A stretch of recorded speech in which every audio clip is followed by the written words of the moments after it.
our minutes from the January meeting. All right, we met on Wednesday, January 12th on Zoom. Sharon opened the meeting at 10:10. Libby read the November minutes, which were approved. In the treasurer's account, Sandy announced there was a total of $12,622.29 in the checking account. Expenses included $476 to Nationwide for liability insurance, about $34.13 to Music and Arts for Ensemble Festival music, Fall Festival fees of $1,800 for pianos, and $400 for the facility, and $250 for the November meeting speaker. Website, Jerry asked if everything was up to date. Members are advised to check their online information for accuracy. Membership, Melinda announced there were 3 renewals and 5 new members: Michelle Unadkat, Jim Davis, Annalise Schultz Whitehead, Christy Ptolemy, and Caroline Weinbo Kim. There are a total of 54 members now.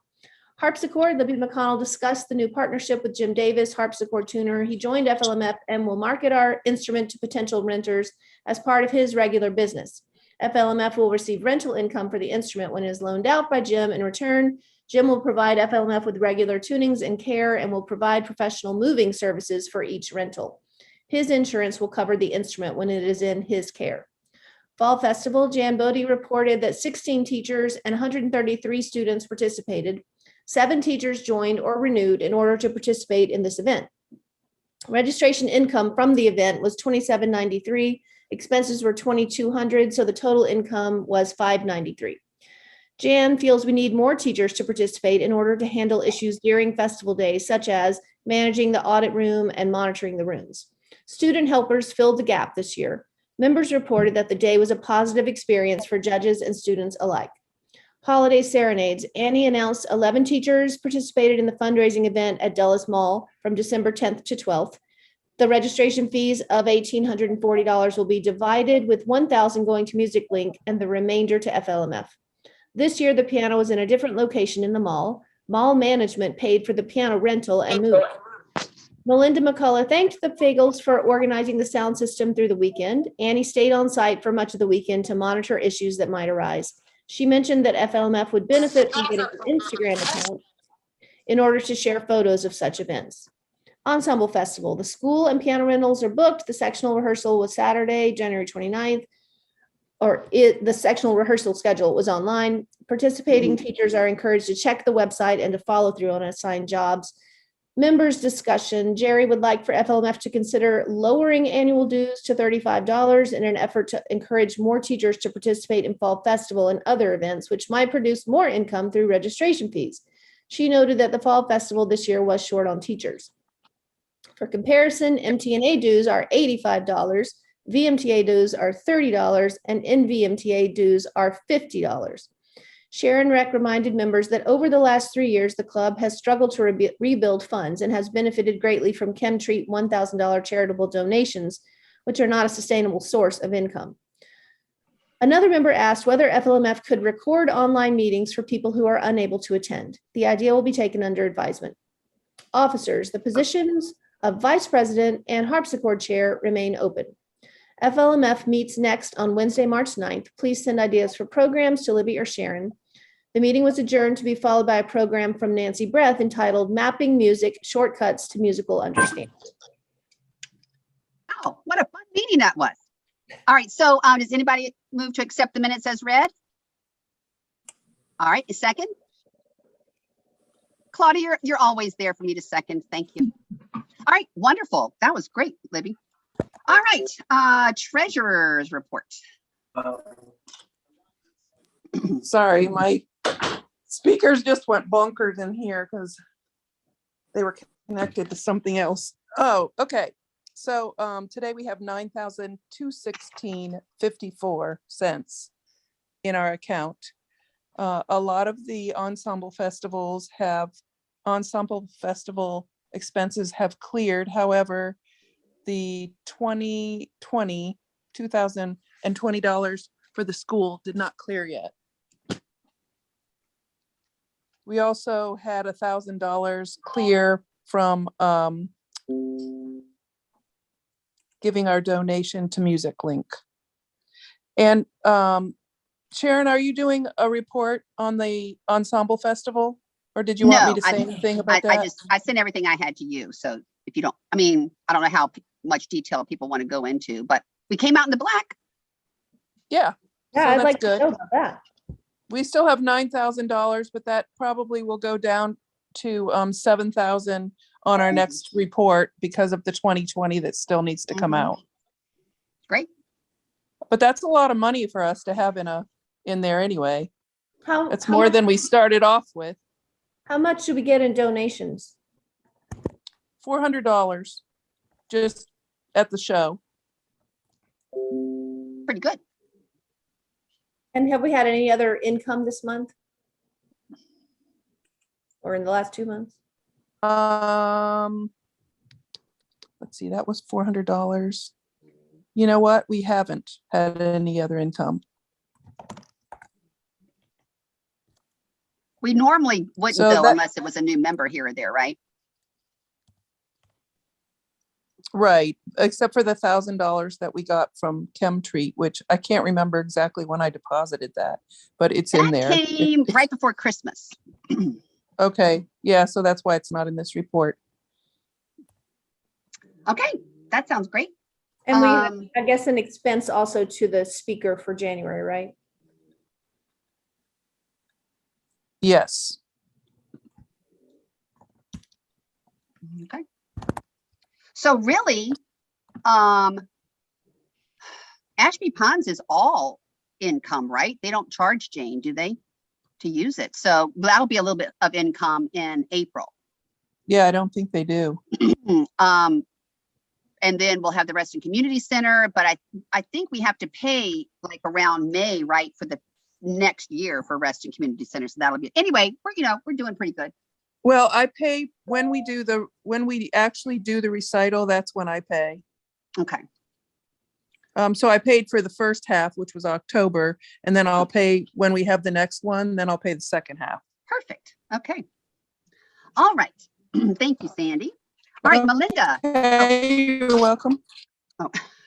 Melinda, membership. We still have currently 54 members. We did have one new person fill out a membership form, and her name is Sherry Rice. She teaches voice out of Fairfax. I sent her a welcome email and encouraged her to pay her dues, but we did check this morning and no new dues have come in. So we don't have any new members officially. So we have how many members now? We're still holding at 54, same as I reported back in February or January. Okay, So thank you. The mistake of Mason joining and then unjoining didn't change the number. He was never added. No, he was always in question. So that mystery was solved. That was actually Sandy's student by mistake. Little itty bitty student. I find I that. think No I wanna- harm, no foul. I would like him to be the vice president and the harpsichord I chairman. do. Well, he actually didn't do it himself. His granddad did it because he thought he had to join in order to hear the recordings on that. That's so funny. I'm surprised I didn't recognize the name, because I know Mason, but anyway. Yeah, he is adorable. He and Paul really hit it off at the show. Yeah, Paul is awesome. We'll talk about that in a minute. Okay. Okay. So Jerry, any updates on the website? Other than getting the Ashby Ponds registration form is available. Yep. All right. Harpsichord. Sandy has it and she has the most recent information, right, Sandy? Yeah, so I did get it from Karen, and when I was tuning it, string broke. So I called Jim up. I'm hoping he's okay with not charging us for that, but he's coming on the 14th and he's going to put the string on that popped off and then also tune it.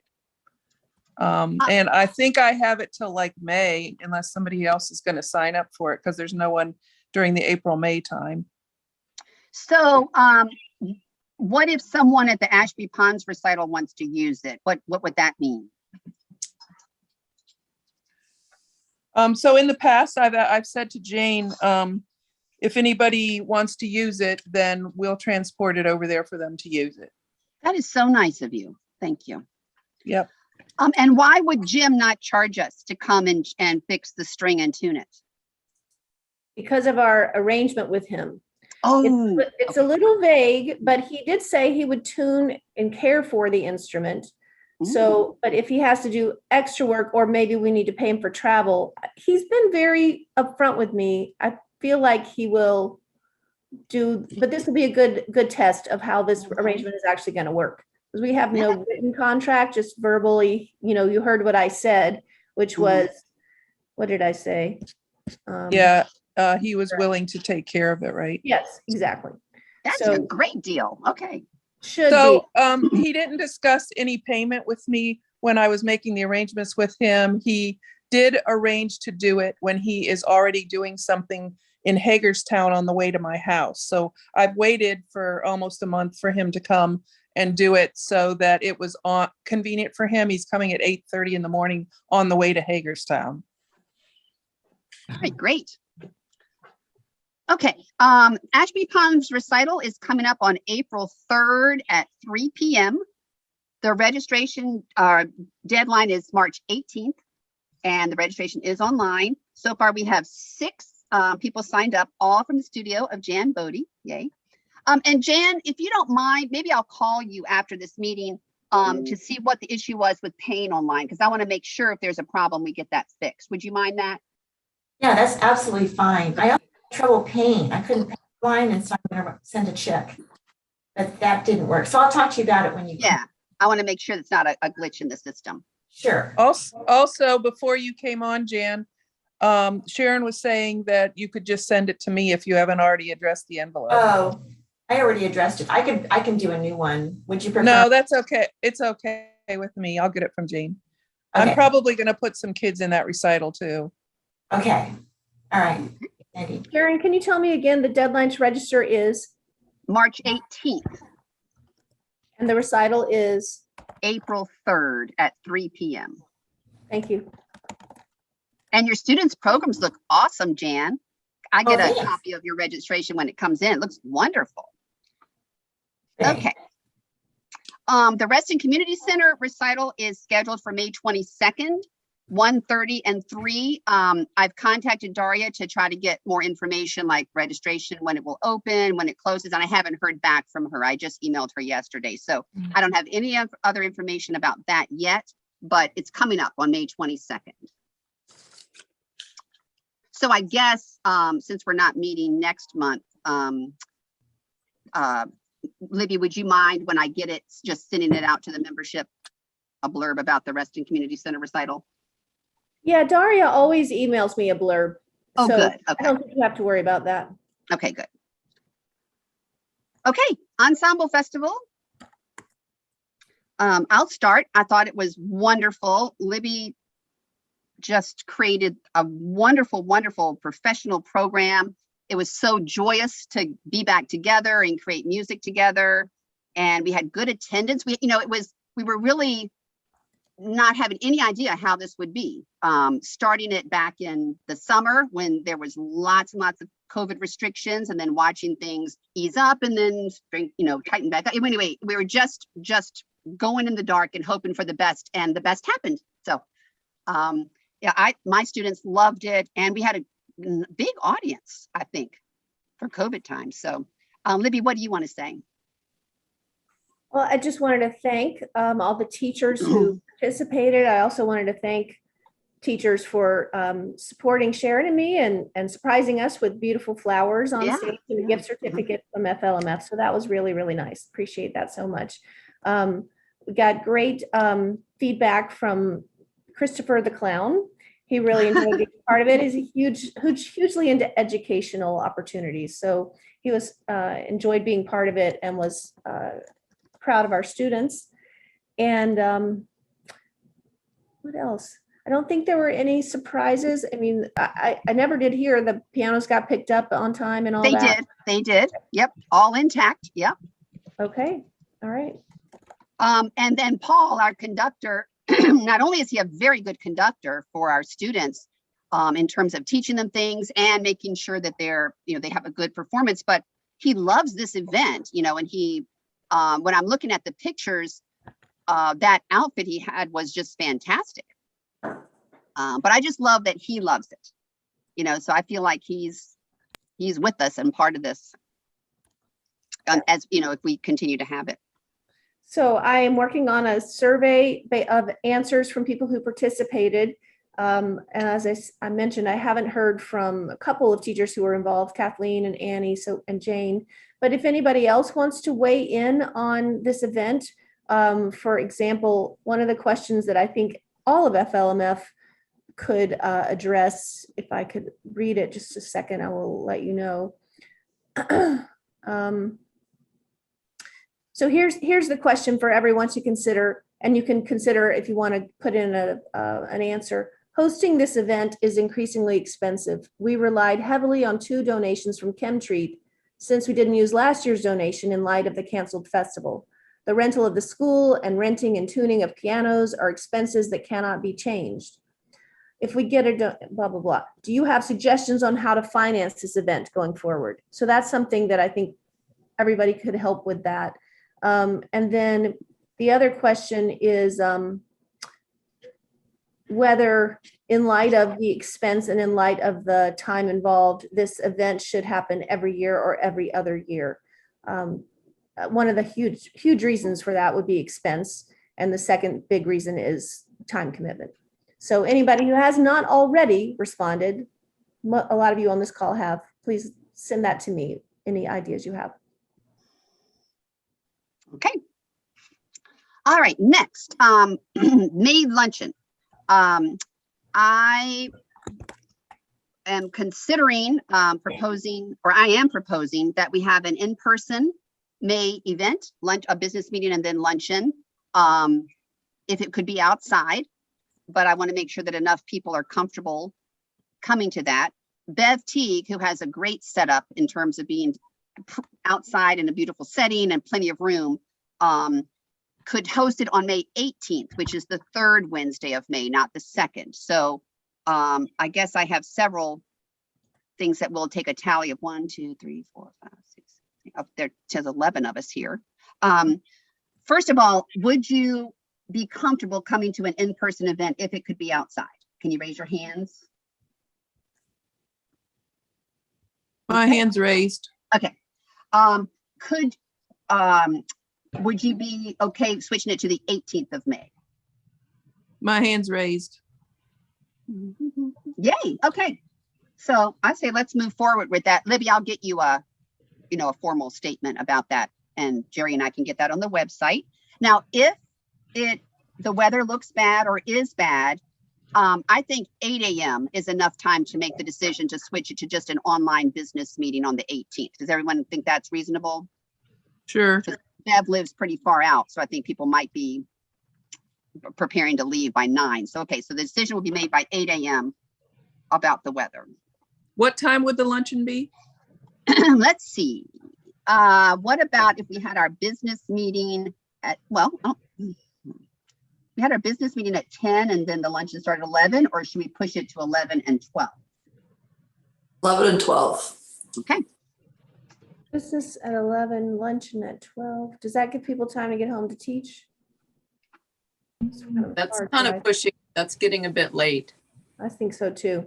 I think we should do 10 and 11. Ditto. All right. Luncheon. What do you want to do? 10:30 and 11? Do we have that much to discuss in May? 10:30 and 11? Would that help the people that were wanting it a little later? Okay with that? Let's do 10. Let's do 10:30 and 11. Okay. And then even if it's like 11:15ish when we start to eat, that still helps people. Okay, that was easy. Okay, open positions. We've gone a full year just about of Libby and I being the vice president and harpsichord chairman. So it would really be nice to have those positions filled. Neither position is that much work, but when you put both of those positions with secretary and president, it's a lot of work. So please consider volunteering for those positions, and Libby or myself could let you know what's involved. The big thing for the vice president position is just program ideas. Does anyone have any thoughts for next year? Hopefully with in-person programs. I have two. I've been contacted by two members. Michael Hoover, who is big into electronic keyboards and synthesizers and things, would like to do a program on that. And I think that would be interesting. I think he would do a good job. So he's offered to do it, but he said it's only effective in person. And then Nora Hammerman suggested, I'm not really sure what she meant, but she would facilitate it, where you like go through a museum, not in person, I guess this could be online, go through a museum and talk about artwork and music. I'm not sure, but anyway, she had something that she was interested in presenting. She can't come on Wednesdays, so that's a little bit of a logistics issue, but anyway, at least she was trying to think of program ideas as well. So does anybody else have anything that they would like to throw out there today, and then we could kind of look into it for meetings, even if it's not something that you know about, but that you would be interested in learning about? I think a professional fundraiser might be a good speaker for our meeting sometime.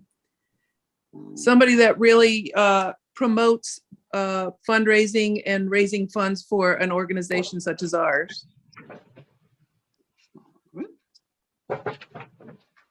Do you know anyone No, that we could pursue? Okay, all right, I'll just put that down. I just thought of it since that seems to be a problem today. So I can do some more research on it. Okay, I can look into that as well. All right, does anyone else have anything that they'd like to discuss?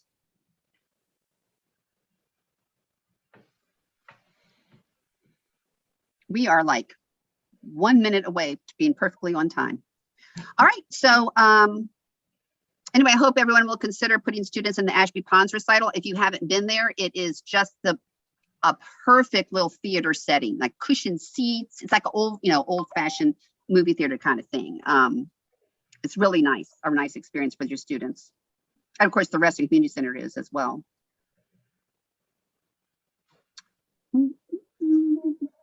Sharon, Well, if you put someone in that recital, you need to be there. The teacher needs to be there, correct? yes. I mean, you could talk to the chairman of the event, and if you assign someone to do your duties. But yes, teachers that participate are expected to contribute in some way. But contact the chairman, because if you have some good students to put in but have an issue, maybe that's something that could be worked out. Thank you. Okay, I've put students in a couple of different times, and I've never been given a job, and I have been there, but I don't think I would have needed to be there. So you might be able to work something out. Just a thought. Okay. Yeah, I think in case something went wrong with the student, there was something, it would be nice to have someone in charge of them there, so the chairman's not Sure. Yeah. cleaning up the throw up or whatever is happening. So That happened at the fall festival. that's why I thought of it. Oh, And I won't tell you whose student it was. But she's here. I'm thinking of an older student who knows if they're going to throw up, they'll run out. Hopefully. I just remember when I was fine, I was out of town during the fall festival, and so I was asking Sandy, and Sandy said it was great. Only one student threw up. Okay. Good. All over his writing sheet. It worked out. So I guess we can start our program if no one else has anything they want to contribute. Yeah, I don't want to talk about throw up anymore. Our family just went through that again. Weird, that's going around. I've had 2 families with a throw up virus in the Ugh. last week. My granddaughter woke me up at 4 a.m. with a tummy ache. Not Yep. fun. Sorry. She must be living with you.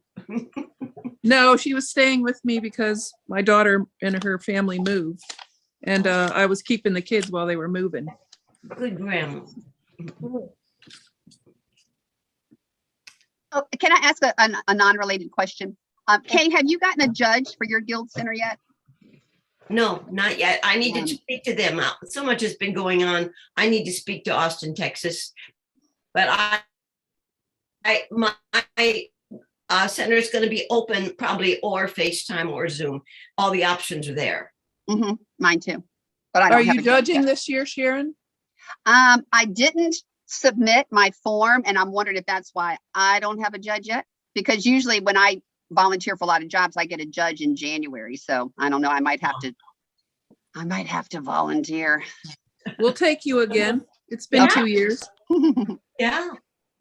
Yeah, Jane. I mean, why do I keep calling Kay by the wrong name? Kay, we should just trade off. You judge mine, I'll judge yours, and pocket the money. We'll pocket the money. You have to know all the rules for guild to be a good judge. That's not me. Start your own organization, ladies. Yeah. I don't know how. Okay. All right.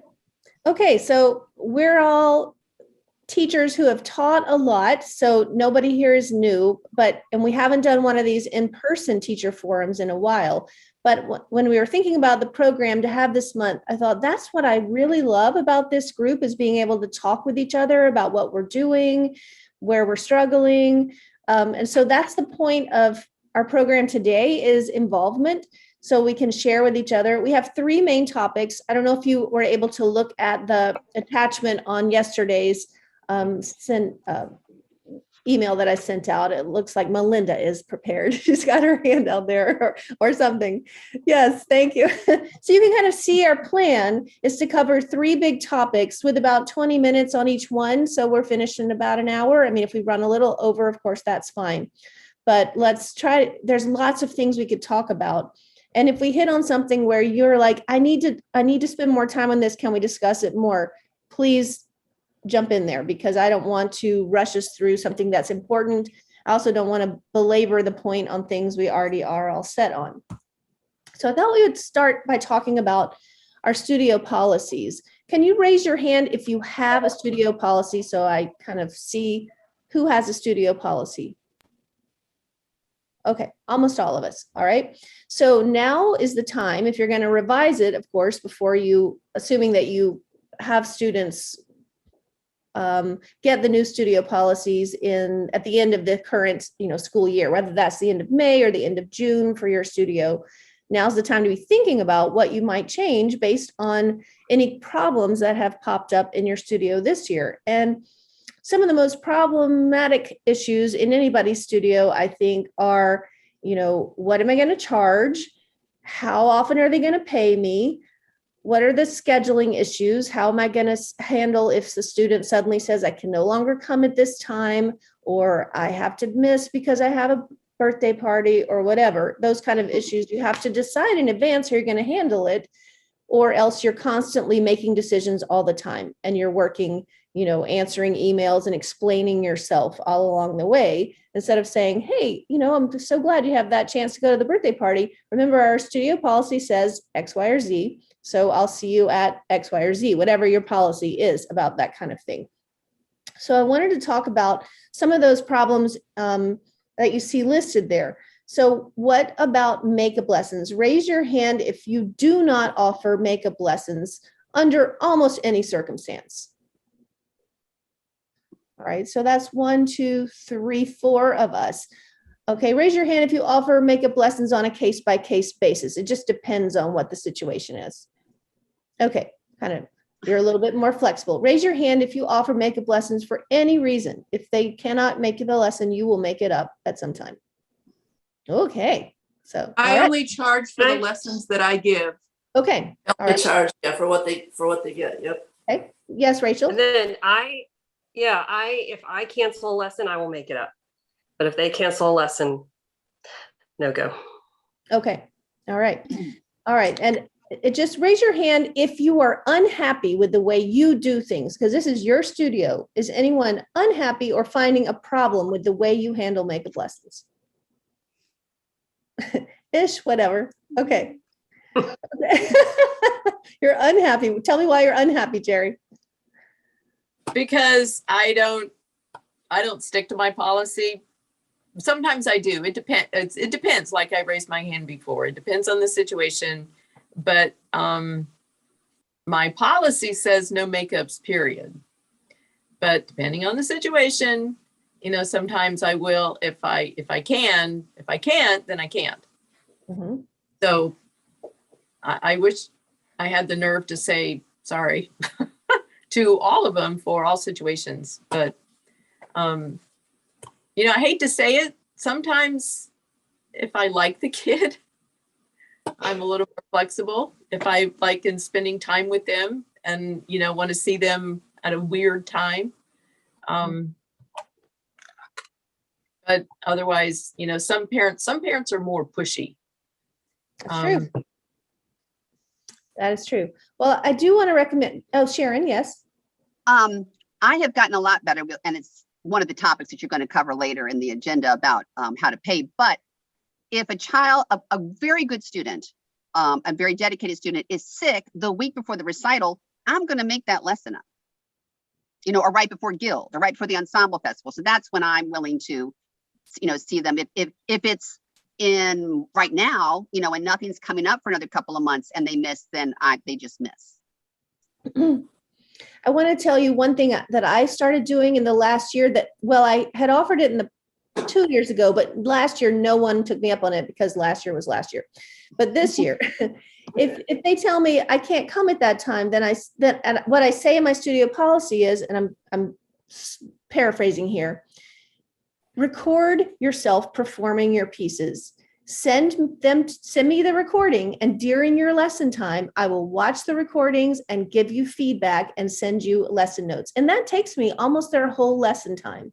So you can do it whenever it's convenient for you during the week. That's them using their time at, you know, not me using my time. And then having this 45 minutes of nobody's here, blah, blah, blah. I use that time and I do it. And I've had one family in particular that has really taken advantage of that in a good way. Like, we're stressed by blah, blah. She has lacrosse tryouts. Anyway, it's been my go-to for families who push me. I'm like, you know, we have this option. And if you think you're not going to make it, then any day this week, record it, hopefully by the end of the week. So that's been a nice option. That way they're still getting the feedback. They're still getting my time, but I didn't give them my time, which I don't have to explain what my other time is used for. That's not their business. It's not, oh, but I have, you know. Anyway, I also super recommend, if you've never looked at composecreate.com, that website has got fantastic ways to think through this very issue to help you understand why this is important for you to make a policy and stick to it, whatever you're comfortable with. Okay, moving on to tuition. Benefits of charging a monthly tuition, you know, it's spreading it out through the year. Can I just have a show of hands? Who charges by the lesson? By the number of lessons in the month? 1, 2, 3. Okay. Who charges a set monthly fee? It's the same every month. 1, 2, 3, 4, 5, 6. Okay, cool. Is there any other way I haven't thought of that you might pay? Okay. Jan, yes? Jan. I give a semester option if they want to do that. And there's it's a 5% discount if they want to do it by semester. So probably about 2/3 of them paid by semester. Awesome. Do you give a break? Do you give a price break? Yeah, I think it's charging for the about, semester? I'm trying to remember, I think it's 5% of a discount if they pay per semester. I also offer a semester off option, and I do not offer a discount, and almost all of my students have picked that. So it works. Phyllis, did you want to say? You have to unmute. You're muted. Unmute. Audio. Got it? You got Okay. Yeah, I don't teach that much, and I only have high school students, but I charge for 10 lessons, and we don't do them every week. Usually it's every other week, and I'm very flexible about them coming or not coming, but it's a retirement kind of thing as opposed to a big studio where you have to keep track of everybody. I only have 3 students, so it's easy to do that, but I like collecting the money I collect ahead for 10 lessons. And then we schedule them, and some finish them sooner and some later. It doesn't all happen at the same time. It works if you don't have a big studio and you have students you don't need to see every week. That's smart. I do Yeah. something similar with some of my adult students. Yeah. In a different way because they have to be flexible. But I do tell them, if you don't cancel within 48 hours of the lesson, you've paid for that lesson. Oh, So- absolutely. Yeah. They schedule ahead, and yeah. So it's not like it's a surprise when they're coming. Yeah. Mhm, mhm. Okay. So, yes, Karen? This year I did a 5-6 week sessions, and there's a little interim between each one. Either just a couple of days or a week, but it's okay. It's a little confusing. I may go back to the monthly, but next year, but just, yeah. One benefit of the monthly. I don't know. You can have, I'm sorry? Well, what benefit? I don't, I'm not sure. Yes, Sharon. I switched to the monthly, I think 2 years ago, and it's life changing because you don't get parents just deciding they're going to deduct, a week because they were sick and didn't cancel properly. And then anyway, and guess what? When you fill out the deposit slip, it says you just do like the same amount times 9. It's awesome. It's just been really, I think it makes them respect your time more and think of it more as tuition. I mean, this is something that, Claudia's been preaching this to me for 20 years, and I finally did it, and it's just been wonderful. I call it tuition. I don't call it fees or lesson anything. It's just flat out tuition. Yeah. Speaking of tuition, how many people incorporate a music fund in tuition that covers the cost of music, books, and festivals all within one combined fee? So just 2 of us. Everybody else charges separately for these events, 3? At the end of each term, I do books and fees that they add on to their monthly tuition. Okay, Claudia? I take in a fee per student by August 15th every year for the coming year, and that includes music and fees and anything else. I also take in it's a total fee. Right now it's $100 total, $85 for music and fees, and the $15 is a non-refundable library fee for the studio, for music, games, anything I decide. Okay, so can I ask, so you have $85 for music and festivals. Is that about consistent with what other people, is anybody significantly higher or lower than that? I do 75, which this year worked out well. Some year doesn't, depends how many festivals and things we end up doing. Do you refund and keep track of it, or is just, that's what it is? If you use more, yay for you. If you don't use it all, you lose it?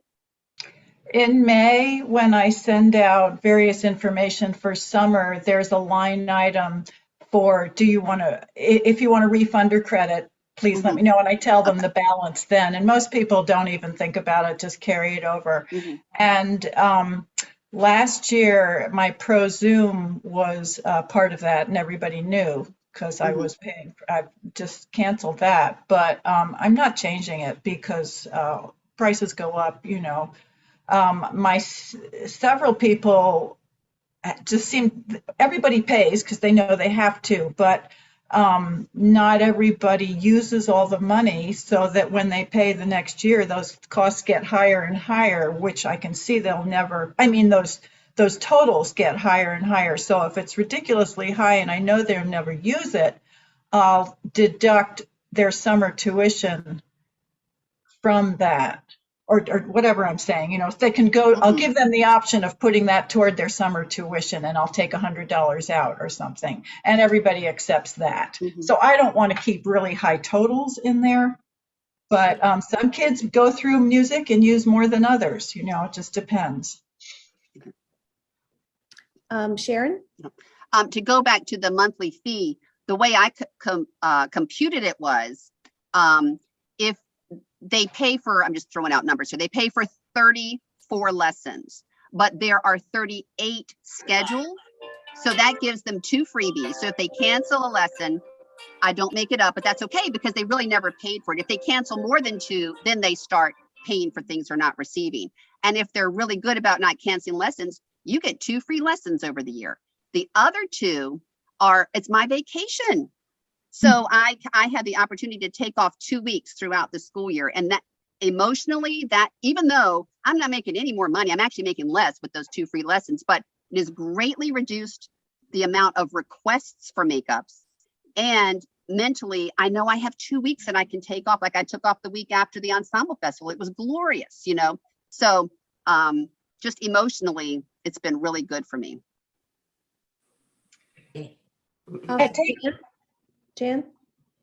What I'll do in April or May when I take requests for the next year, if they to reserve their space in the studio, I've been doing $75. I might start increasing it, but they pay that amount. It holds their place in the studio, and that goes into the music account. And then when the music gets too low, then I tell them that they need to replenish it. And I have had some, especially with siblings, the account does get pretty high because it's 75 per student. And then I will just tell them they don't need to hold their, they don't need to put a deposit down, or I'll give them the choice. But usually, again, I'm like the other teacher who mentioned you just roll it over into the next year. And that's gone well.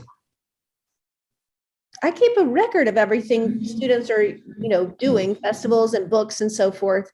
It generally works out right, but I don't nickel and dime it. I mean, if they have $5 left, I'm not getting them $5 back. If I went over $5 for somebody, I'm not asking them for $5. If we're talking about 30, 50, something like that, then I'm dealing with that. But to me, that's worked in there. And I also charge a registration fee, and that has nothing to do with their music. That is to register, and it's that same amount because I spend a whole week in the summer planning for the next year.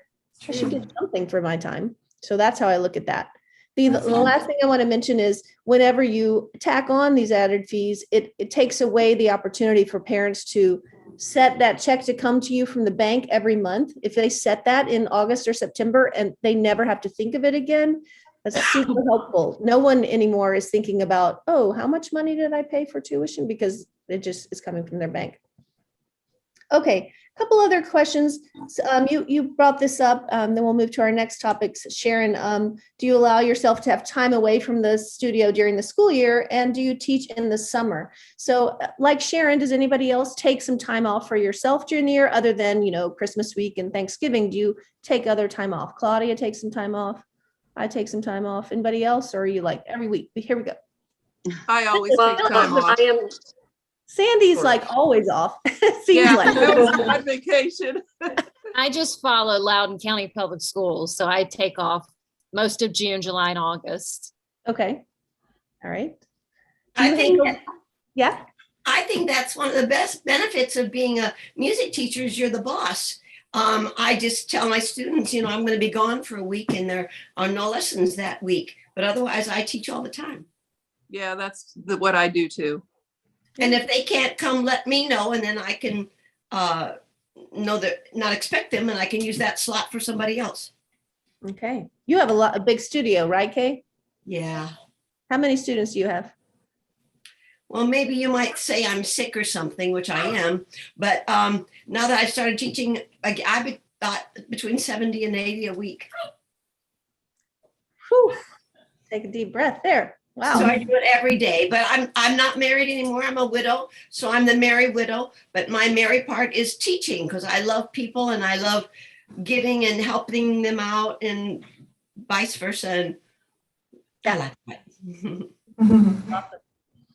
Does anybody handle summer lessons differently? Like, is it okay? Raise your hand if you have a year-round tuition. It's the same and it includes summer. Nobody. Okay, so summer is different. Anybody want to share how you handle summer lessons? Just a quick summary. What's different? I usually just do Tuesday, Wednesday, and Thursday in the summer, if possible. Okay. As long nobody pushes the envelope, then okay. Rachel? Yeah, I set at the beginning of the summer, I set the number of weeks I'm going to take off. And I usually teach about 6 weeks over the summer, and I send those dates to my students, and then they kind of tell me when they can come, and that's when we schedule. Okay, Jerry? And they pay by the lesson. Okay, pay by the lesson. Jerry? Yeah, that too. They pay by the lesson, and I teach all summer. I take off a couple of weeks in August, but I just charge for the lessons they come to. Claudia? Me too. I do all of that, but the dates and the schedule are expected by June 30th, and payment for all the lessons they're going to take is also expected by June 30th. Mhm. No makeups in the summer ever, unless they give me like, a week to 2 weeks notice that their vacation plans have changed. And if I can move them, I'm happy to do that. But otherwise, no makeups during the summer. Mhm. I use Sign Up Genius, and I put the days and the times actually that I'm going to teach and send it out.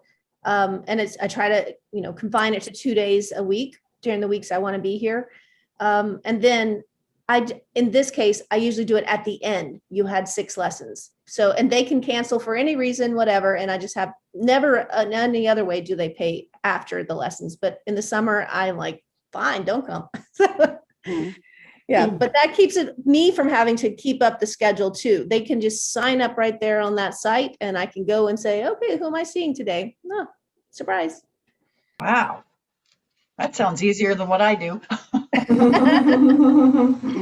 do it in the summertime. All right. Thanks, guys. Anything else about studio policy you want to discuss before Claudia moves us into teaching strategies? You skipped over Monday holidays. I just want to say I do teach all Monday holidays, and people know if they're not going to, if they're going to be traveling on a 3-day weekend, they need to swap ahead of time. Don't bug me about it, or forfeit the lesson. So I don't know what other people do, but if I want everybody to get 34 lessons, I have to teach Mondays, and I don't want to fuss with Monday kids getting less. That's way too complicated for expectations and goals and recitals. This is to Claudia. Do your students know each other's schedules so they can swap amongst themselves? Oh, absolutely. That's published. Oh, it's on the website. The whole teaching schedule, the whole calendar, everything is on the website. And they call me because they don't look at it, and I'll, send them where they need to go, and I'm happy to help them. So you got your own website. This is all your own talent. Did you have someone help you set it up, or you did this yourself? No, I didn't do it myself. I had a parent help me with it about 10 years ago. Oh, yay. Those are the wonderful students to teach that have parents with all these talents. Isn't it? Good. That's great, Claudia. How much does it cost you? It's $96 a year. It's through Squarespace. Worth every penny. That's great. And she chose a domain that was easy for me to update. And it was really hard for me to update at first, but I learned. But of course, I don't update it very often. And when I do, I have to relearn all over it again because they change it all the time. Supposedly they think it's getting easier, but it's not always easier for me because I'm just kind of witless with computer stuff. But I get better. I get there. That's wonderful. Can't stand it. So if I liked it, it would be different, but it's not my favorite thing to do.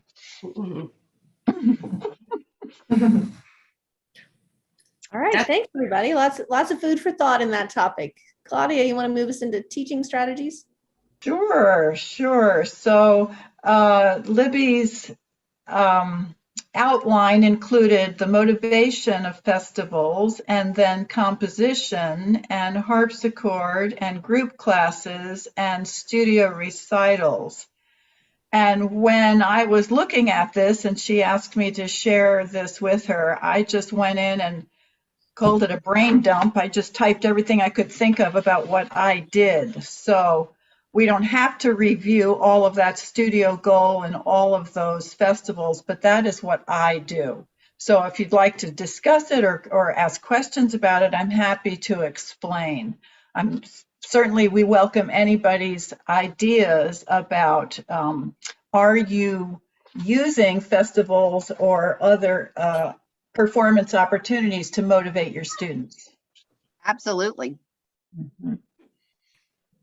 When I'm interviewing new students or talking about why do I do that, I tell them that in the world of music, there's not one right way to play the piano. And so a wise musician will get input from other accomplished musicians. So I look at it as not a competition or anything, but you're just getting someone else's opinion instead of mine, from the guild judge or whatever. And I think it's really important for them to learn how to accept criticism.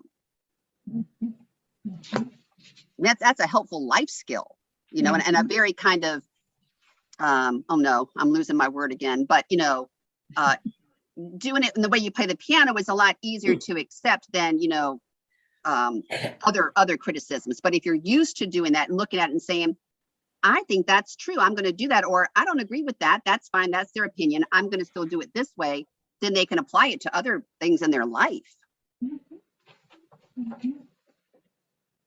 And deadlines, you know, you're not going to practice unless there's a deadline. Most people anyway. Could I add to that? I have a student who's doing the bland and he's playing the fantasy impromptu. And I really can't play the fantasy impromptu as a best example. But I have another student, an adult student, he's an engineer, and he can play the fantasy impromptu like it's a real fantasy, let's say, it's so fast. So I invited this student over for during the lesson, and I had them play it for each other here in my studio. And I had them give each other ideas and what they thought of that person's performance, and just be honest. There's no criticism here. This is just to help each other. And they thoroughly enjoyed being able to play that for each other and to get input and to share that lesson. Mm-hmm. That is a fantastic idea. I have a senior and an adult both working on Claire de Lune right now. I can't imagine their schedules would allow that, but thank you, Kay. That's a wonderful idea. Well, it was a real positive for both of them. They loved the experience and they got to hear different interpretations on the same piece. Yay, you. Jerry? I did that just this week with for the spring festival, the primary level 4. I had 2 students who coincidentally had lessons back to back, and they were playing the same piece. And both of them have strengths and weaknesses as far as their preparation. And I thought, ooh, what if they played for each other? So I had one of them come early on Monday, and they played it for each other. And so then I asked them to, what did you think about it? I mean, they're only primary level 4, so they're, 3rd or 4th grade. But I thought it worked. It was pretty motivational because I told him ahead of time, you're going to play this for him next week and he knows what it's supposed to sound like. Yeah. So, what I like was they complimented. I says, you have to compliment each other first, and you have to be honest and then criticize each other after that and share that with no sense of being, critical, but in a positive way. Sorry to interrupt, Jerry. I have to say my thought or I forget what I'm going to say. Yeah, and that's what I did. I asked them, well, what did you like about it? And what do you think they need to work on? So it was kind of fun. Great. Anybody else? I think that's a really good idea. I often utilize YouTube, but I always go to YouTube and see if the person that recorded it on YouTube is playing it right before I use it as an example. Because there's a lot of recorded YouTubes that are worse than my student is doing it. Yeah. Okay, shall we move on to composition, or did anybody have any other comments or questions about all my stuff I wrote? I love how you cover all the different styles of music. That's really important. That's awesome. Thanks. I did get more involved with competition this year. I've always run the NVMTA composition competition, but I don't always do it in my studio. But after we heard from Christy Talamy, I was like, you know what, that's a great idea. And so everybody's been working on a piece, but 9 actually finished one to enter the competition. But what I have to say is what they realized what they didn't know. Like they did not know how to write the rhythm, 1 and 2 and 3 and 4. How do you write it? Okay, let's figure it out. And that helps so much the other way around. Like, oh, I've written that. Now I see it. So anyway, highly recommend that as a teaching motivational and instructional thing to do in your studio, even if you're not going to enter a competition. Just writing anything down on a piece of staff paper is like, oh, wait, how do you draw a treble clef? Yes. Which they did in book 1 and then never again, probably. And then the harpsichord, I always use it in my studio in the fall And everybody has to learn something Baroque or Baroque style, or we call something Baroque from their lesson book if there's really not, because Baroque music is not easy and not elementary. But then for the whole rest of the year, I can say, remember how that felt? You know, remember how it didn't make the different dynamics? Remember how we have to focus on the articulation? So there's so much from just the doing of playing the instrument for which the pieces were written. If you are not already trained on the harpsichord, I really would encourage you to do that and take advantage of it. I know a lot of us on this call do, but that's awesome. Anybody else have suggestions or ideas regarding composition or use of the harpsichord? So I missed Christy's speech or her presentation, both for this group and NVMTA. How do, are the students just generally writing it on staff paper, or are they using a program online somewhere? They could do it either way, but I think she and I would both agree they should start by writing it by hand. It depends though, you know, if you're at a high school level and you have MIDI capability and you want to use you can do it that way easily. But her talk is recorded on the NVMTA website. And also she's going to be putting together some little 5-minute videos, which we hope to have out. And I could share them with FLMF or whatever in the summertime or by early summer to like help people get that little spark to, oh, how would I handle this situation? Or let me show you how it went from writing my song goes A, C, D, B to putting it on staff paper to finishing the piece. So just to help you see it, it does sometimes start from a mess. Yeah, Claudia. I would just say, Rachel, or anybody, if you missed her talk, to definitely watch the recording. It was fantastic. Yeah. There were lots of great ideas. It's on the NVMTA website under members area. Yeah, it is a little hard to find, but thank you for. Okay. One thing I've done in the past is an arranging project. It was a couple years ago, but I had everybody pick out a Christmas song, and they got to kind of arrange it the way they wanted to do it. So that was kind of fun and enlightening. Do you mean they arranged by improvising, or they had to actually write it? How do you mean? So it depended on the age. I did have most people write down what they wanted to do, whether it was on staff or just to write down, I'm going to play this chord with this, or, just some way that they could write it down, because we didn't have a ton of time. But yeah, and then we performed it for each other. And I didn't, I let them do it what they wanted to do. And so not everything came out great, but they had a lot of fun just taking a melody and then kind of just changing it up, making it their own. That's a great idea. Yeah. I have kids that never want to play what's written. Okay, then. So next we have the topic of group classes. How many people offer group classes? Okay. I had tried and people just scheduling, they're too busy. They're not interested. Even if I offer it free, that just hasn't ever flown. Well, what I do, it's part of the calendar on the year and they're mandatory, but I can't compete with SATs and sports games and some kids miss, and that's just the way it goes. And people don't seem to complain. They all appreciate. They're all performance-based. This again is my stuff that I wrote down. But at the beginning of the year, the recitals, the festivals, the group classes are all Saturday mornings.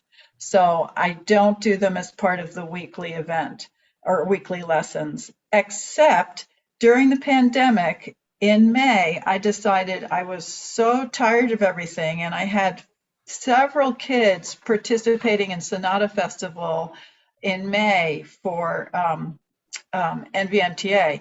So these kids needed an opportunity to perform. So I decided to have no private lessons for a week in May, 2 weeks before that festival. And everybody had to prepare something to play for, could be method book, could be technique if they weren't participating in Sonata Festival, could be anything.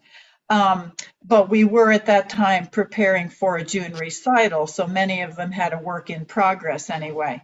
But so I had 4 kids for 1 hour each day of the week. So no private lessons, but an hour at 5 o'clock Monday, at 5 o'clock Tuesday, at 5 o'clock Wednesday, at 5 o'clock Thursday. And the kids that were participating in Sonata Festival, I tried to have in the same class. I don't remember if it worked both years, but whatever, they had an opportunity to play. And we had index cards that we could hold up for, dynamics, articulation, style, expression, whatever, which was silly, really, but it was something to do. And then I did it again last year. I'm trying to decide if I want to do it this year. It's a lot of work, actually, to just have 4 kids at a time and to fill an hour. But that's when I started sharing screens. I've got things down about that. And so that's different. That's the 4 Saturday morning classes are one idea, and then the May 1 week classes are an idea. So somebody else, what do you do? I forget who raised their hands, but who would like to speak? Rachel? So I do 6 a year, and actually it's 12 because I offer a Friday night and a Sunday afternoon time. And you can come to either one. These are built in, so I teach fewer lessons in the year, and these are kind of built into my schedule, the payment. But they are all performance-based, and we're performing around whatever we have going on. This year, I always try to do a game or something. And this month, next month, and May, the next 4, we're talking about music history. And so I've last month was Baroque, and then this month was classical. And so I play some music for them, and we talk about that. And I'm really passionate about that, so I get really excited about it. But they get to choose which class they come to, and like you said, Claudia, some make it, some don't. But it's an opportunity for them to perform for each other. Jerry? So regarding the extra activity in addition to just performing, how do you do you separate based on age or level, or how do you figure out what activity you're going to do versus the age that you're going to have? Shall I go first, or Rachel, do you want to address that? I'm asking Rachel. Oh, okay, good. Oh, good. So I try to make it somewhere in the middle, where it can be a good review for my older students, and it can be a good kind of eye-opening thing for the younger students. So this month, I didn't get to it in the second class, but I did intervals, and we literally talked about 2nd, 4th, 6th. Why are they listed together?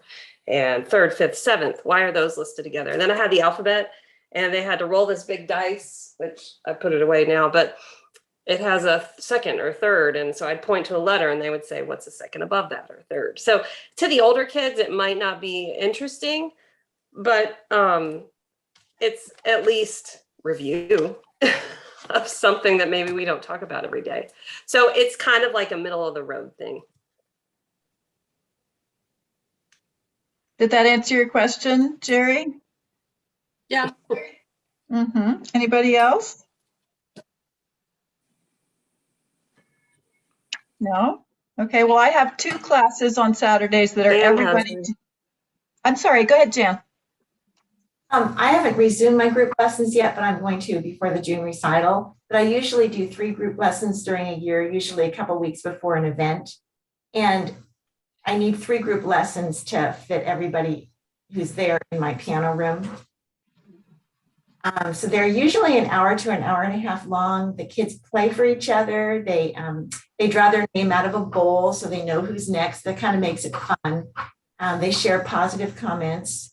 And then we go into our dining room. I have a large dining room table, and we play theory games and have refreshments. So sometimes there's an even number of girls and boys. It's kind of like one team against another, or just try to mix it up and make it kind of fun. So they all love those group lessons. And I don't charge for it. I try to do it by ability, but that doesn't always work. Usually it ends up being the parents, whatever their schedule is. And I don't teach on Wednesdays, so I usually do it Wednesday afternoons into Wednesday evening. Great ideas. Thank you all. Yeah. Anybody else, or shall we go on to recitals?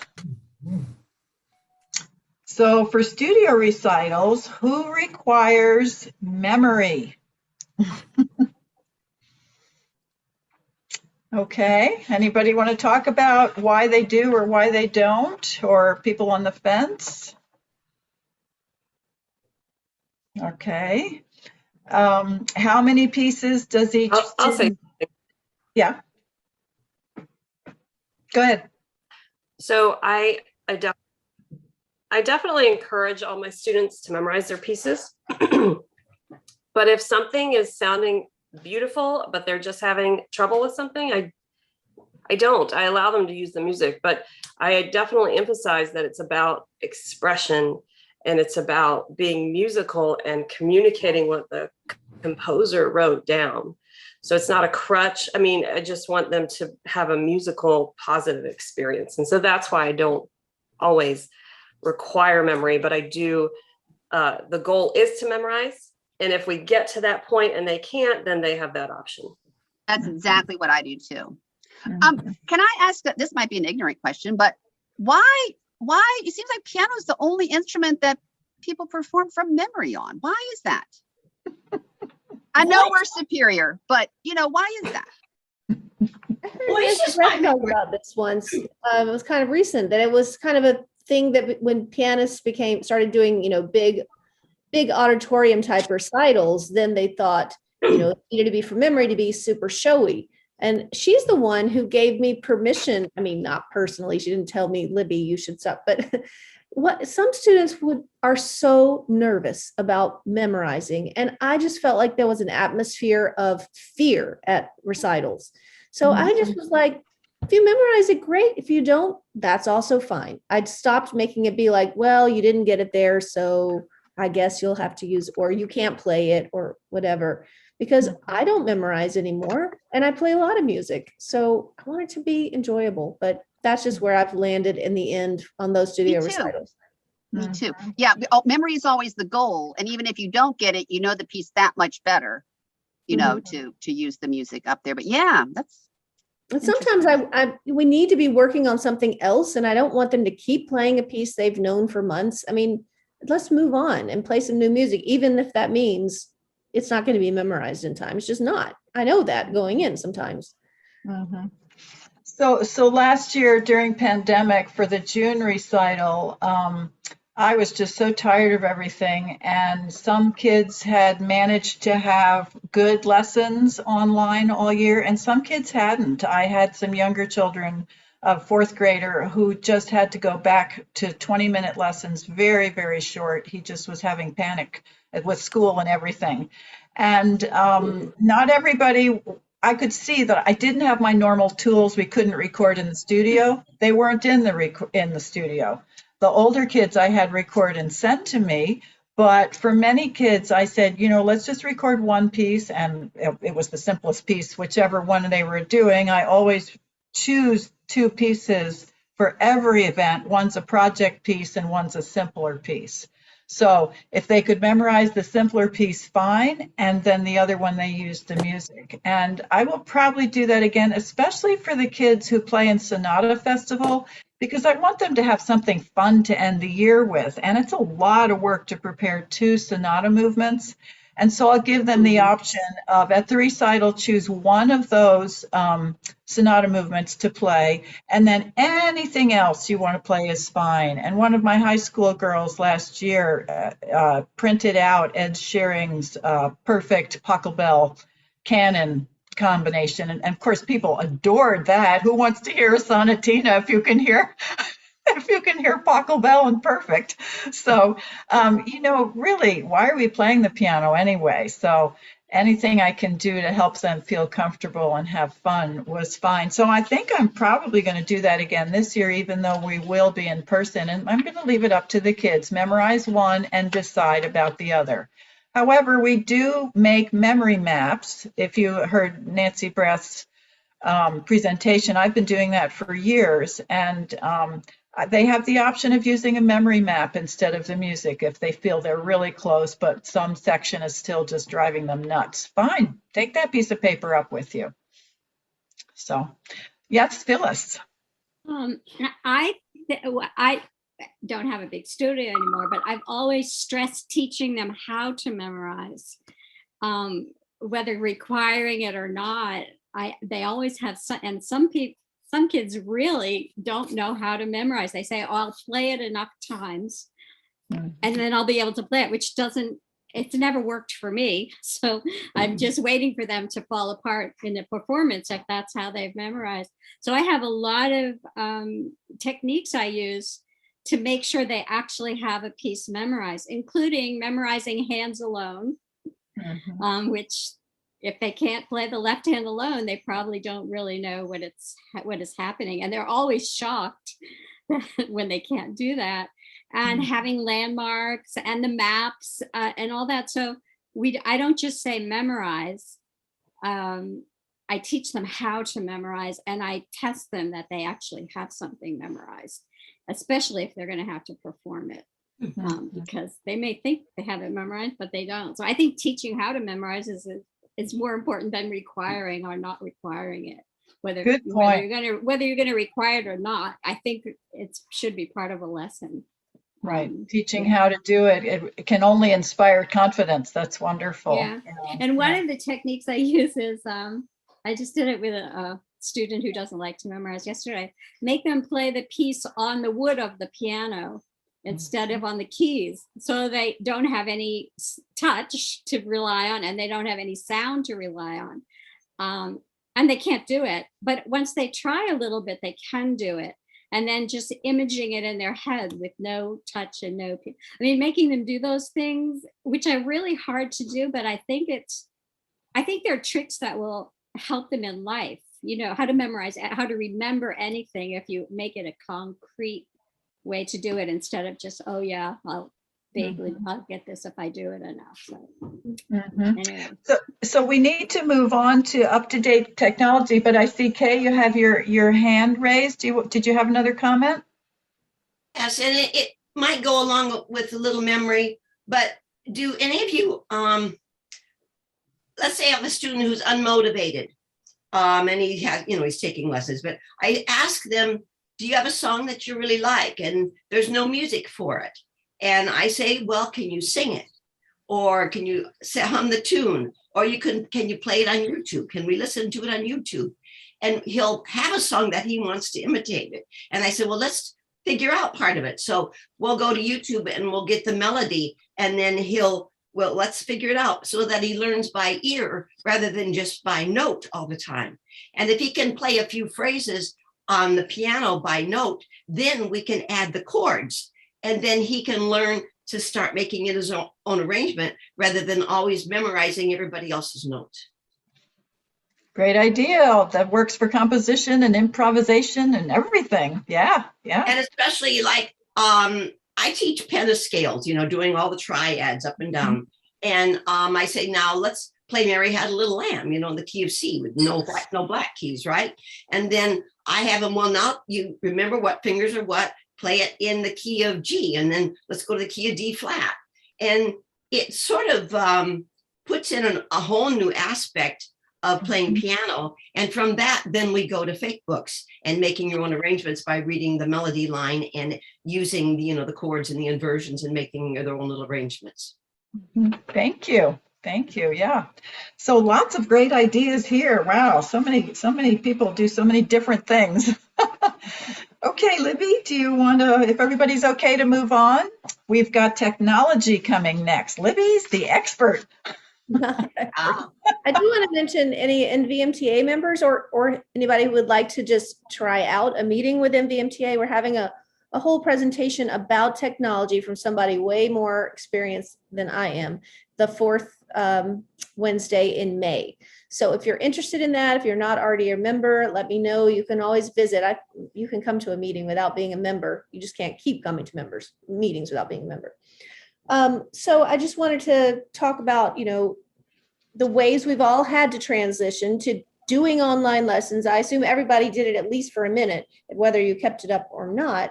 Have you found that you're still using online lessons in your studio to any extent in this year of 2022? Raise your hand if you have used online lessons somehow in this 2022. Okay. Raise your I hand. have. Yeah, okay.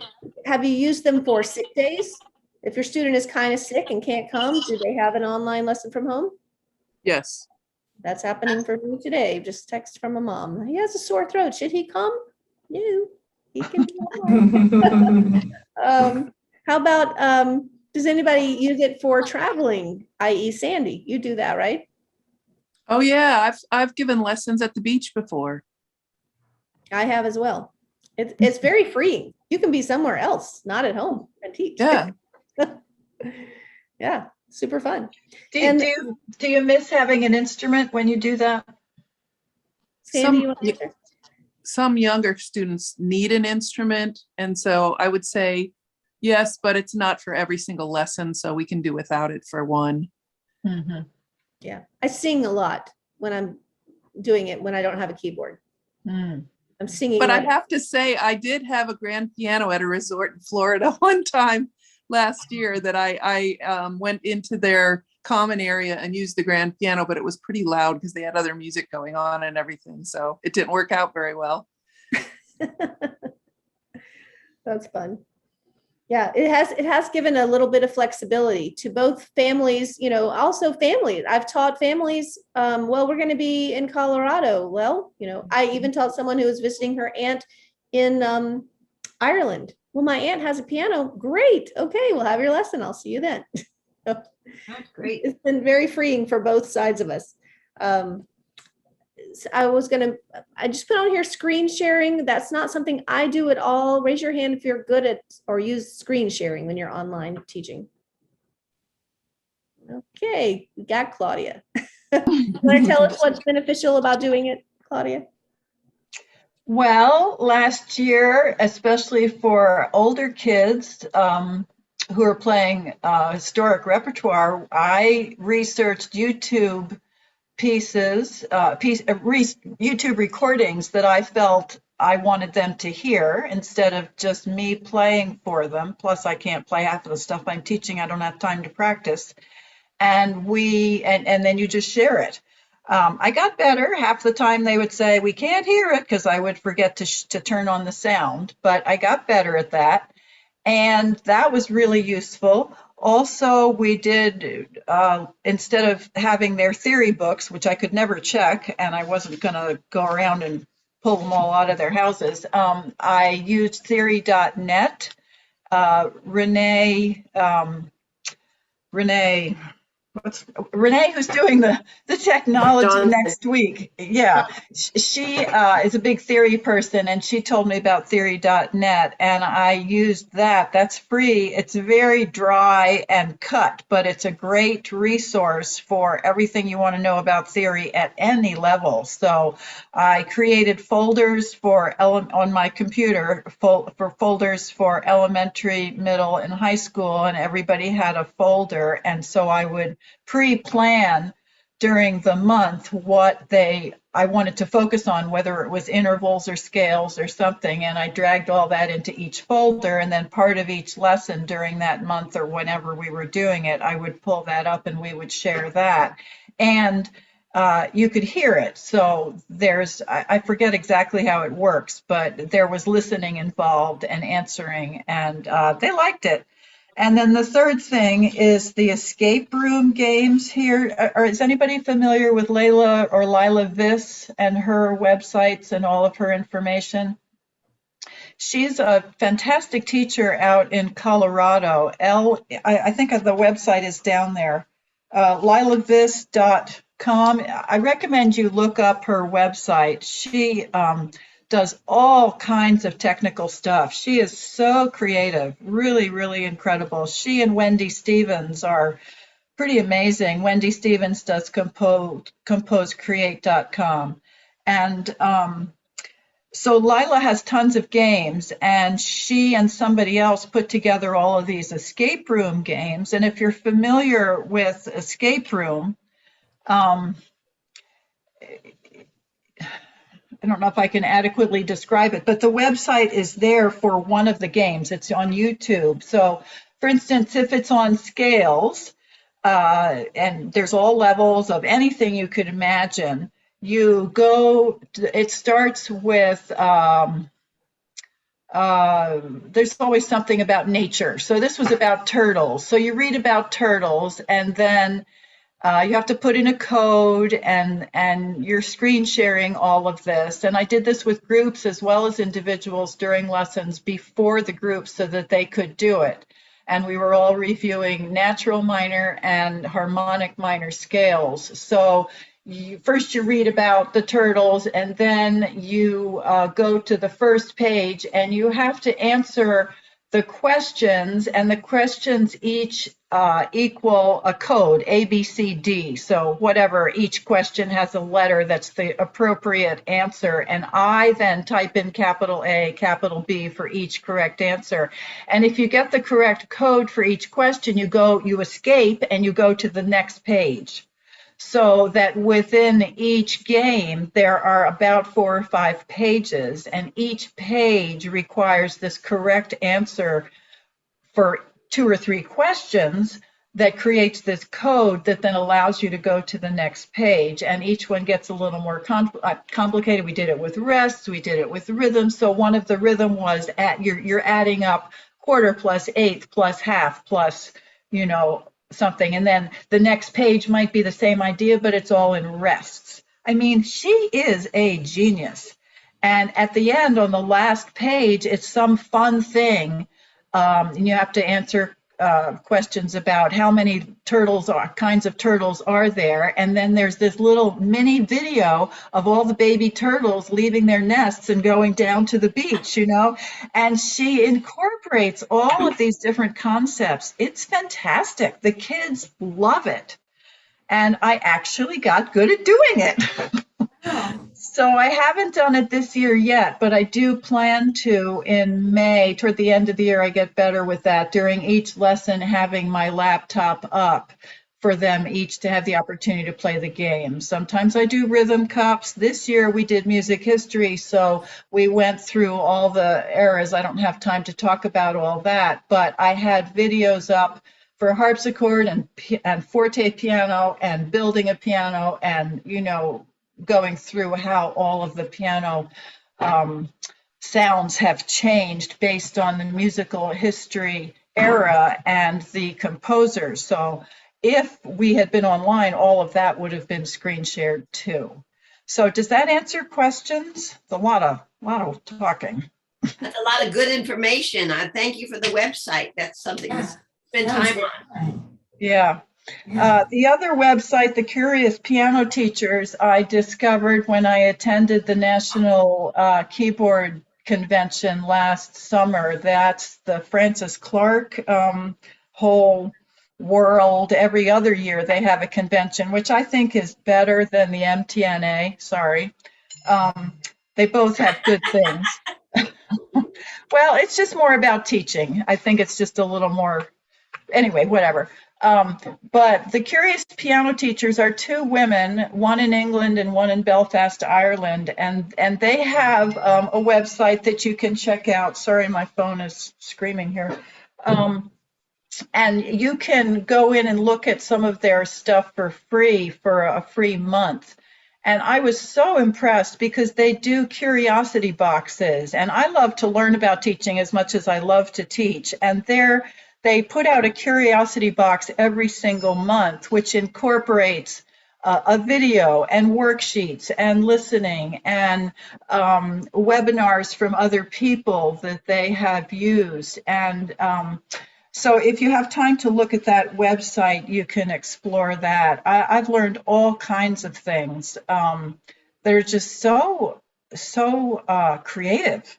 And they're all about creativity. It's, if you're familiar with the International Baccalaureate program that some of the high schools offer, it's everything, all of your senses and your learning styles are incorporated into this. So each unit, each monthly box is on something. The January one was all about listening. the February one was all about incorporating, I'm not going to remember them all, but the 4 frames they refer to it, the framework of being a good teacher is your musicianship, your taking care of yourself, your teaching style, student teaching style, and something else. I forget what it was, but I can look that up and tell anybody if they're interested. They're pretty incredible. There's a lot of amazing teachers around. And that was expensive. That was, I forget what the pounds are, but I think I paid $279 for an annual subscription. Plus there was a fee for overseas. It was $8 or something. And that was a discounted price because I took advantage of signing up during that conference. So I don't know what it would be, and I haven't decided whether I'm going to do it again this year, but it is just so fun for me as a teacher to go in and get all these ideas that I might do it. So that's my education. Anyway, go ahead. Okay, I'm going to jump in and change the topic just a moment because I have to leave very soon, and I just wanted to show you something. Does anybody here use the Faber Piano Adventures online subscription app? Or does anybody teach using Faber Piano Adventures? Yes, yes, yes, some do. So I think it is fantastic. I was like, why should I pay $9.99 a month? But you have access to everything that they publish. I mean, everything. Christmas, performance, adult, literature books. And then you can go and open each book. So I do this in advance of each kid's lesson. So I remember, okay, we were just doing that page, what unit are we in? Let me remember what's coming up. And of course, when they were online and I was at home, I could see exactly the page they're on and know it. And I can plan better in advance. And I don't have to be, A, I don't have to be home. And B, I don't have to let me go get all those books off the shelf. So they're all right here, which I think is fantastic. The other thing I use is Fourscore. Does anybody use Fourscore? Do you have an iPad or, yeah. Do you create set lists for your students' music? That's something that I've found super helpful. So I have a set list by family. And then when I'm going to see, the Ludlows, I can open this up and I can see all the music that they're working on. And in that case, I've been told that this is okay because I'm only using it as a teacher. I'm not performing this. I scan that music that they have. So I have it right here. I can open it up. I can see we're playing melody in G. Oops, sorry. That's the piece we're working on. And I can, make really specific comments. And then also when we're in the studio, I have it right there without having to, again, juggle a million books. Just get my iPad over here. You've got your book over there on the other keyboard. So that's one of the big ways I use technology. And I perform almost exclusively when I'm playing. It's with my iPad and my Bluetooth pedal. I don't turn pages anymore. No more this. So love that. Yes, Jerry. I can't hear you. You're muted. The Faber thing that you're using, Yeah. You said, why should I pay $9.99 a month or something? And then you interrupted yourself. Well, So, yeah. Why should I pay it? That's what you said, but don't you have to pay for that app? What is it? It's $9.99 a month. That's what it is. Okay. Yes, I do get charged that every month. So, Okay. But, and you're like, well, I could buy all those books over time. But again, that would take up an enormous amount of space on my shelf. I don't want to own all that hard copy. I would like to declutter my studio. So this is a great way to simplify also.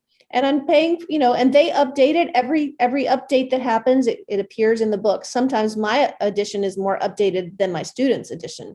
That's been interesting. That's happened. They've really been changing things, changing titles, changing words, lyrics to pieces. And it allows me to show them, what's different there too. And when it comes to theory, the thing I do is if they're doing their theory at home and they're not in the lesson, they have to send me a picture of it. It can be a scan, it can be a screenshot, whatever. And that way I can give them feedback on the answers. So if they're not in the studio. I have loved being with you all. I have another appointment. If you want to keep talking with Claudia, feel free, but I have to sign off now. Thank you so much. Thank you, Libby. Thank Thank you. you. Yeah. Jan, what's your phone number real quick? 540 Uh-huh. 8696. Wait, 540, what? 338 Uh-huh. 6696. 338-6696. Okay, and I can call you right now? If we're done, if I'm Claudia's going to happy- keep talking, I'm going to listen. Okay. Yeah, I'm happy to stay until noon and review the rest of these things if anybody wants to discuss them. I'm sorry I took up so much with screen sharing. I forgot Libby needed to leave. Does anybody use composition technology with NoteFlight?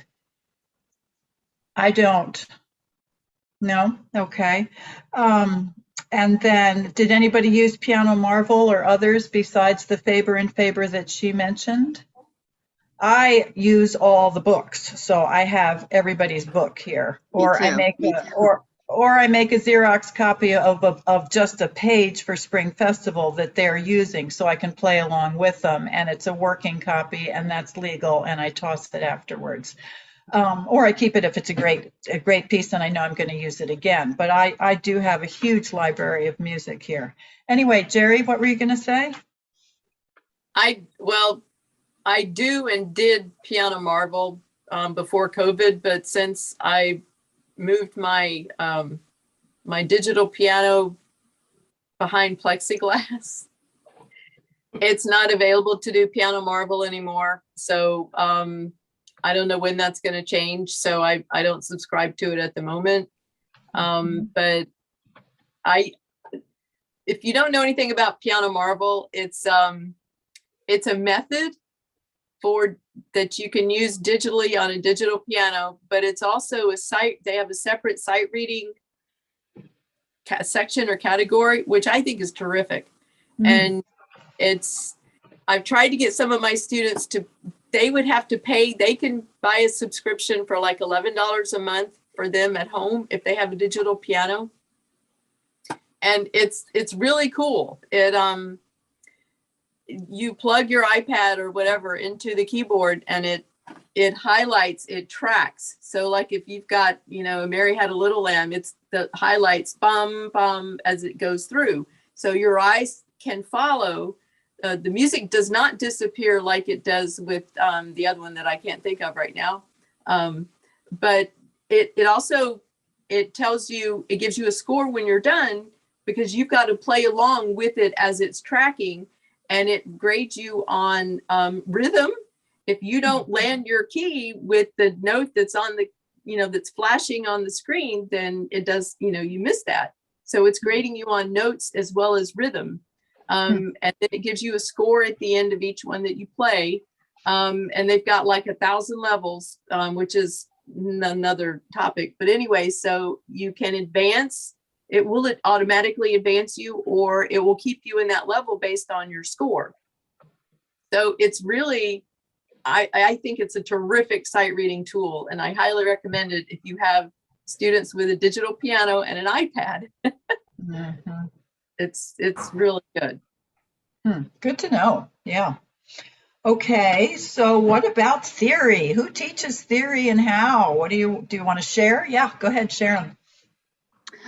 It's just pretty basic. They have their theory workbook. It's just very basic. But then once they finish all 6 levels, I use the Faber and Faber because it kind of goes along with the pieces they're doing. Once they finish it, then it's just something that comes up, in their lessons as we're talking, especially music history and style. And then, of course, when they prepare for their guild audition, it always amazes me every year how they have no idea what key their song is in. And so we have to go over, look at the key signature, it's major or minor, look at the last note and that type of thing. But it just kind of, it's a gradually incorporating, but they do the workbooks, which when Libby was talking about when they compose and they have to, it's very hard when you're writing it down. I like the fact that they're doing it away from the keyboard with a pencil in a workbook, and it just helps them learn it in a different way. I use the Keith Snell Fundamentals of Piano Theory, and that has 10 levels, I think. They're very good. They're very basic, dry, but they cover a lot of stuff. And each there's a lot of review as you go through each level. You do the same thing again, but in a tiny little different way. Mhm. So I highly recommend that. I don't get through one level per year per kid, even though I would like to. It's just impossible. There's just no time. But and we don't necessarily go in order. I'm always looking for the dominant seventh pages for kids to review that. And what is this thing anyway? And what does it mean? And but anyway, I think those books are great. Anybody else do something different? I use Julie Johnson Basics of Keyboard Theory. Mm-hmm. I have those pretty well. Mm-hmm. Yes, I wish you'd review a little bit more, but they're pretty good. Mm-hmm. I don't know about Fairfax County, but Loudoun County has theory, and they even offer AP theory. And I always encourage my high schoolers to do that, because if they've been somewhat paying attention all the year, it's an easy A. And and they feel very proud of themselves that they're way ahead of the other kids. And I personally feel like learning theory when you're a keyboardist, it's just right there. I don't know how a clarinetist figures out Right. sharps and half steps and everything, but yeah. So it's I love the fact that Loudoun County has a good high school theory program. Right. Fairfax County has some of the schools have AP theory and IB theory, and some of my kids have taken it, and yeah, they could teach the class for some of the stuff. Not all of it. A lot of it is music history. But anyway, that's it's so important. And you can always use your theory in your music. I have kids analyze everything. We figure out what chord we're playing. That's part of memorizing. You have to know what you're doing. So those scales and triads and cadences that you're warming up with all the time, they're right in your music. So let's find them in our theory books. Let's understand, and let's find them in our music and label them and put them on a memory map when we're memorizing anything that's going to help understand the music. So I think it all works together. Okay, so moving on then to note-taking and lesson assignments. When we went into pandemic, my graphic designer daughter took my assignment sheet and put it into Adobe for me so that I could do that online.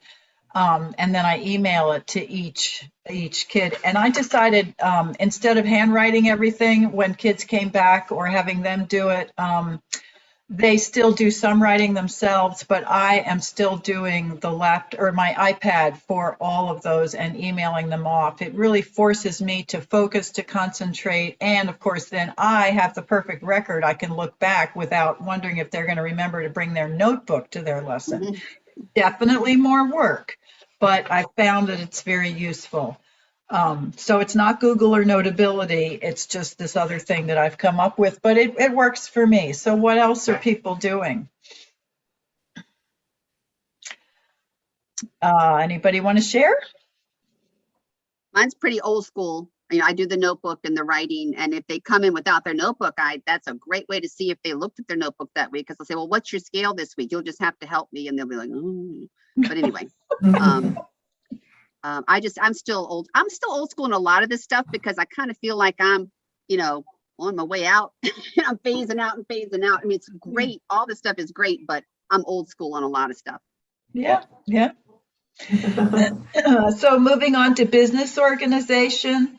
Lila Viss that I referenced before, she uses Tenara, which is one of these all-encompassing programs where you document every single thing from your tuition, your bookkeeping, your teaching lesson plans, your emailing. It's fantastic, but it is just too overwhelming for me to think about doing that. It would be so efficient if I would do something like that, but I have my Excel spreadsheet for tuition, and I have folders for who does what on my iPad, and then it's just crazy. So who uses any of that or wants to learn? Are we all old school here? Here we go. I know. I think Libby has used Teacher's Helper when that first came out. I don't know if that's still what she uses or not, but she's more technology savvy and more efficient, I think, with how she uses her iPad for all of her stuff. So she's been helping me learn how to use scanning and stuff on my iPad for Fourscore. But I barely know. Anyway, so we're all not interested so much in that. And then I'm sorry, as I said before, I don't know if she would have had something to offer about duet or concerto practice using GarageBand or voice memo. Have you done that for your duets with the Ensemble Festival? She probably used that. She recorded everything herself and put it on the website in Dropbox. And I so that's see. just how we did it. But I need to talk to her about that because I have a student that wants to do a concerto in her senior recital, but she claims that her friend knows how to set it all up where there'll be a recording of the orchestral part playing while she plays. So the only thing I have to worry about is the piano in tune with the recording. So I'm fine with whatever her friend is doing, but that would be really good to know in terms of rehearsing in her lesson. Yeah. So GarageBand or what? Well, GarageBand is the whatever, it's the default plan that comes with an iPad. And I know it's fantastic, but I can't tell you anything about it. But I know Libby first learned about it when her kids were young, because her son Ian lives in Nashville and he composes and writes music all the time. And her husband, whatever, they're way more savvy about that. So yeah, I don't know. What was the question? Sorry. Oh, in terms of rehearsing, my student that's learning a concerto, having the orchestral part playing along with her in a rehearsal. Don't know, but she might have an seems to be idea. okay. Yeah. Yeah, might have an idea about that. Yeah. There's so many ideas here. I know Renee, who's giving the program in May, is it? For NVMTA, is hugely knowledgeable about all of this stuff. So if you're interested, you'll be blown away by what she has to say. And Libby's right, you could certainly be a guest. So if you're at all interested, yeah, your head might explode listening to her. Mine will, I know, and I've already talked with her. So when is the meeting in May? When do y'all guys meet? I think it's May 26th. It's the last Wednesday in May, and it'll be a Zoom meeting. So Jerry or or Libby could send you a link. Okay. Yeah. I think that would be fine, right, Jerry? I don't see, people would want to welcome you and say, "Oh, join." But I know. Next thing I'll be president, so I don't know if I'm going to do that or not. But I'd love to hear about that. Yeah. It'll probably be recorded. Okay. But then I guess she'd have to be a member to be able to access it, right? No, because it's the members area. You can just go there and it's not password protected. Oh, on the website. That's right. Yeah, you'll be able to look at it. There's probably other things you'd be interested in. There's tons of stuff out there. Oh my gosh, it's overwhelming. You'd not have time to teach if you accessed everything online. Well, this is a little bit off topic, but Jerry, I noticed you're recording this. So are you going to put this link on the FLMF website? You're going to try to? I'm going to try. Okay. Let me know how it goes, because Nora's the one who wants to watch our, see the recorded meetings. So it's the business, it's all this. So it's, what, 2 hours worth? Okay. Well, you can fast forward through it probably, right? Sure. Yeah. Okay. She'll take lessons from Renee. Okay, well, does anybody else have any questions or anything they'd like to offer or share? I think we're done. Thank you. I always love listening to your expertise, and it only took me 20 years to change my payment plan that you've been telling me. But thank you so much, Claudia. Oh, well, this was all Libby's idea, so you're quite welcome. I was happy to help, but she came up with the framework and the plan and asked if I would help, and lots of great ideas. And we all have, there's so many piano teachers that teach differently. There's a teacher out there for everybody. So, yeah. Okay, then. Well, stay well, stay healthy, and we'll see you.